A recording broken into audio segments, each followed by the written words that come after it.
beating the Rockets in Game 6. Steph Curry didn't score a point in the first half, but then he went off, dropping 33 in the second half. Klay Thompson added 27 to help seal the win. James Harden scored 35 and had an MVP year, but once again comes up short in the playoffs. Shannon, do you give more credit to Golden State or blame to Houston? I'm going to give credit to Golden State. Skip, you and I picked the Rockets to win this game. I had Golden State to win the series. But something that I said, and I remember, I said, I want you to understand that 4 of the 5 starters that's going to take the court have won a championship. They've been to 2 championships. They were 73-9, and they still have a 2-time league MVP. And the last time he won that award, he won it unanimously. Klay Thompson is a third option, but he can drop 60. And never in the history of the NBA have we ever seen a guy that's a third option that has this kind of nuclear capabilities. I say now they're going to be ultra aggressive because they have no worries. If I shoot 3 times in a row, is that going to take KD off? If Klay shoots 2 times in a row and KD hadn't taken a shot in the last 6 or 7 possessions, is that going to take him off? They don't have to worry about that. I say, you watch how the ball moves. You watch these back cuts. And you watch the guys hit the floor to get loose balls. Skip, Draymond, what did Draymond say? When he had that disagreement with KD, he said, called him, you know what? We won before you got here. If you want to dip, get to stepping. So this is a prideful team. Klay Thompson, your third option. Steph got in foul trouble again, Skip. 0 points. And this is when I know. I said, the Rockets are in trouble. Steph has 0 points, and they're tied at the half. If he does anything in the second half, now I didn't expect him to go that. I said, if he does anything in the second half, Rockets, y'all in a heap of trouble. Klay goes for 21. Okay, you see Steph's in foul trouble. Why in the hell won't you trap Klay Thompson? Say, no way. Iggy, Kevon Looney, Livingston, all you other guys, if y'all gonna go hot, get hot. But that guy, and then Steph comes back. And Steph says, I gotta get going, and I gotta get going in a hurry. And he lights up, and it's over. This was a prideful unit. But Skip, James Harden, for real? That's on your resume, James. That's 2 years in a row. How in the hell? I'm gonna let you go, Skip. I'm gonna finish that up later. Go ahead, y'all want you to go. You were heading toward my bottom line. My bottom line to this question, this discussion is, I blame James. And again, you're exactly right. Steph and Klay deserve credit, but they do this a lot. It's who they are. It's who they've been for all these years. It's been suppressed because KD is such a monster. Correct. Steph has struggled in many big playoff games, and that was the clutchest I've ever seen him. And I think he was furiously motivated by the fact that he had scheduled a personal private shooting session in that arena on Thursday night. And I don't know what happened. I just read this, but was it Thursday night, Thursday morning? Thursday night. Thursday night, okay. I believe. And Chris Paul got wind of it and not only canceled it, he showed up and took the hour away from Steph Curry. And Steph said something after the game.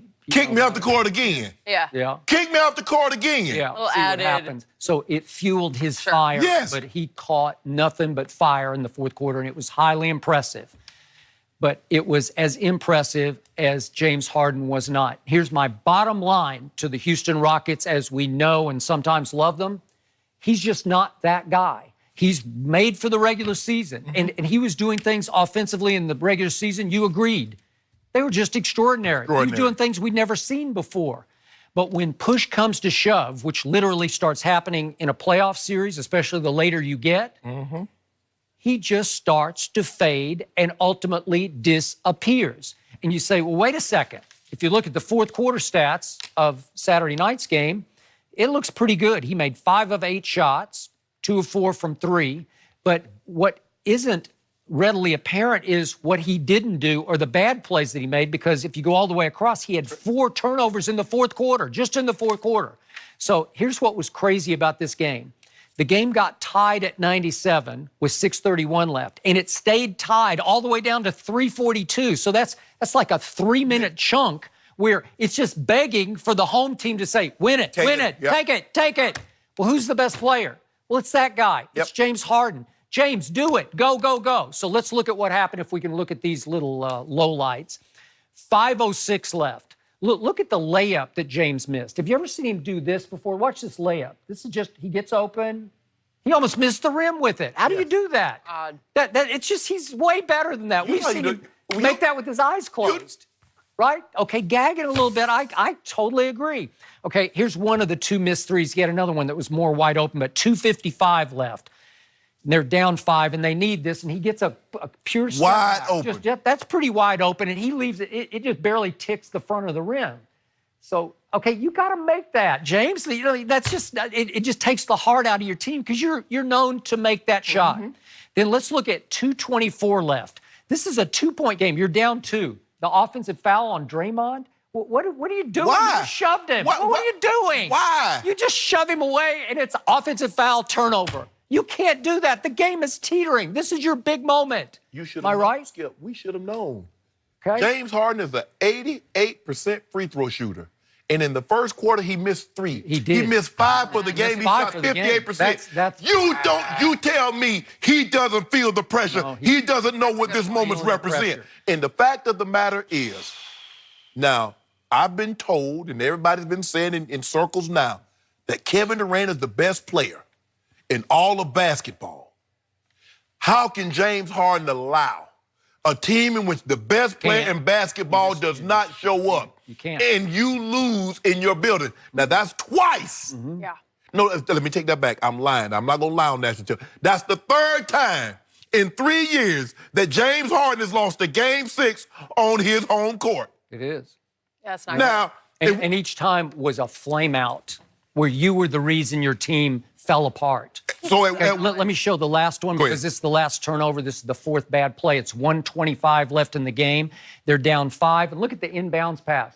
He just throws it right to the clay. You can't do this. This is how you lose at home to Golden State, right? Yeah. Come on. What are you doing? So there are 4 bad plays in the last 5 minutes. Yeah. They all cost your team points, points. Right. Okay, so I take nothing away from Steph and nothing away from Clay because they're just mentally stronger, whatever it is. Yes. They're just better than James Harden. But when push comes to shove, and you pointed out, the closeout game at Golden State in 2015, he had 12 turnovers. The Game 6 disappearance against my Spurs when he was 2 for 9 from 3 and scored 10 points. Game 6 last year? Game 6 and Game 7 last year. He was a combined 6 for 25 from 3, and he had 14 total turnovers in those 2 games. You can't win like that. And yeah, he bears because he's the superstar. So he's going to get the lion's share of the blame. Yeah. Because guess what, Skip? When he's put up these historic numbers in the regular season, he got the lion's share of the credit. But Clint Capella. I mean, he's still, I think it's 50-50 on MVP. I think so, too. Okay. I think Giannis probably going to win it. But, Skip, I can't forget. Clint Capella, after they beat the Clippers, after they beat Utah, he was sitting right next to CP3. I want the Warriors. We want the Warriors, considering how it played out. And he played like a bum all series long. He did. Now, and here's the thing, Skip, that goes unnoticed. Eric Gordon picked the wrong time to have his worst game in the series. Okay. Maybe the stage got too big for him, too. But you know what? At what point in time, D'Antoni? Yeah. You can say Steve Nash won 2 MVPs. James Harden has won an MVP. It's fun to watch. But what we see come playoff time is that the style, because you know at the end of the day what it involves, that Skip? You can't get a stop. Yep. Once they got going, they couldn't D up enough to get one stop. James will steal the ball. He had 4 steals. Yes. He'll roam and get his hands on balls, but he doesn't lock people up. You can't get a stop. And you look how they wanted the ball, the rebounds. Kevon Looney. Look at Iggy. Look at Livingston. Guys hitting the floor like, we want it more than you. Correct. Because I know what they're thinking. They're like, we finna go in here. They're going to lay down and go back because they want to go. No. They're like, why would we do that? Why would we run the risk of getting someone hurt in a Game 7? No, we're going to be rested. There is no Game 7. They treated Game 6 like a Game 7. They did. You see the intensity in which they played with? I did. Steve Kerr convinced those guys the 50-50 balls need to be 100% in our favor. Correct. The hustle plays, us.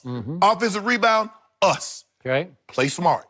And the final point is, just in case some have forgotten, Game 5 at Golden State, Kevin Durant is lost late in the third quarter. Yes. And it's time, it's on a silver platter for James Harden to say, okay, we got this. Because if you win that game, you go home with a chance to close it out. Good. And James Harden went from the 10:47 mark of the fourth quarter down to 18 seconds left without making a field goal. That's just disappearing. In that game, he just said, I won't shoot us out of it because I won't shoot us in it. I won't even try. Really? Okay. You should have, from Game 5, should have told you. When KD went out, look how aggressive Steph became. Look how aggressive Clay became. So what the hell you thought was going to happen with no KD? They're going to be who they are. Draymond told you crystal clear. He verbalized that to KD. Bro, we won before you got here. Yep. 73 games we won. An NBA title we won. A 2-time MVP. You see, the thing is, everybody look at Steph, and Steph did something that very few guys. Tell me an MVP candidate. No, not a candidate. He won the award. A 2-time league MVP. Yep. So you know what? He driving. Get out the car. Yep. And sit in the passenger seat. That's what Steph Curry did. And so everybody like, Steph Curry, but okay. Keep on thinking he a bum. The dude legit. Yep. And you saw it firsthand. 33 second half points, and they go into the Western Conference Finals because of that performance. Those two, okay. James Harden, bottom line, is who we feared he was. He's not that guy. Sorry. And you got to know that hurts for him. He knows it too at this point. He knows it too. Someone else who did get it done, maybe proving he's one of the best. What? Skip, one of the best players ever. Yeah. Kawhi Leonard. What? We'll talk about that and everything he did. Oh. The Claw next.